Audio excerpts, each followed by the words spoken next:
Hey everyone, I'm Laura Baldwin with Health 365. And I'm Dorsey, a member of Wellstar Health Place. And today we're going to be showing you some safe ways that you can do squatting during pregnancy. Now, squats are a really great exercise to do because they use a lot of muscles in your legs and in the pelvis, which can help prepare you for the labor and delivery process. So let's go ahead and show you the first exercise. For this exercise, Dorsey's going to show you how to do a body-weighted squat. Now, you can also do this holding weights if you were practicing that prior to pregnancy. So let's go ahead and Dorsey, stand shoulder width apart. You're gonna make sure that you keep your weight in your heels. Go ahead and bring your arms out in front of you, and then go ahead and bend at your knees like you're sitting in a chair, perfect, and squeeze your glutes as you come up. And let's go ahead and do that one more time. Do you see how her chest is staying lifted? Her knees are not going inward as she squats. That's gonna help protect her knees and reduce her chance of injury.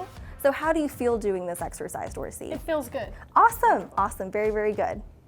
For this exercise, Dorsey is going to demonstrate how to do a chair squat. This is a really great exercise modification to do once your baby starts to get a little bit bigger and if you're ever feeling a little bit off balance.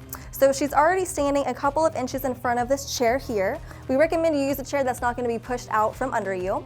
So let's go ahead and use the proper squat form again. So we have our feet shoulder width apart. Make sure your weight's in your heels, and go ahead and keep that chest lifted. Have your arms out in front of you, and then just go ahead and bend your knees, touch the chair, and come up. Perfect. Let's do it one more time. And she's gonna still squeeze those glutes every single time she comes up. So is this helping you with your balance at all? Yes, definitely. Very, very good. And how do your legs feel with this? They feel strong. Do they feel stable as well? Yes. Very, very good. Another great exercise to do is what's called a sumo squat hold. This is really a great way to help strengthen the pelvic floor, which can help decrease your risk of urinary incontinence.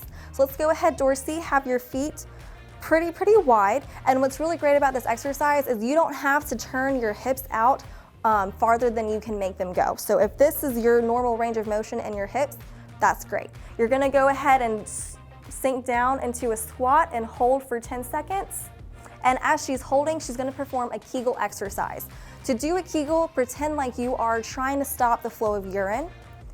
And you can go ahead and relax and come back up and make sure you're squeezing those glutes as you come back up. And let's go ahead and do this one more time. Go down. You see how her knees are not buckling inward. She still has her chest lifted and she has her arms out in front of her to help for balance.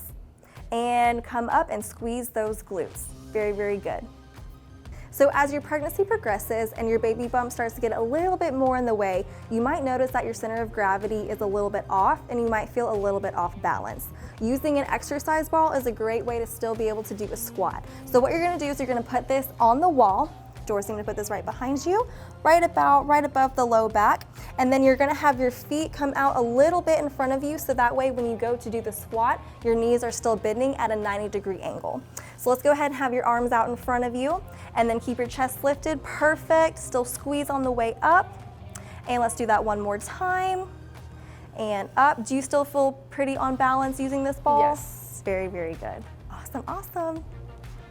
For all of the exercises that we demonstrated today, it's recommended that beginners do about 8 to 10 times for one set, and more advanced exercisers do about 12 to 15 times for 2 or 3 sets. Just make sure you take approximately a 2-minute break in between each of those sets to allow your heart rate enough time to recover. If you want more information on this video, check out the link below. Thank you so much for helping us out today, Dorsey. Yeah, thank you. It was fun.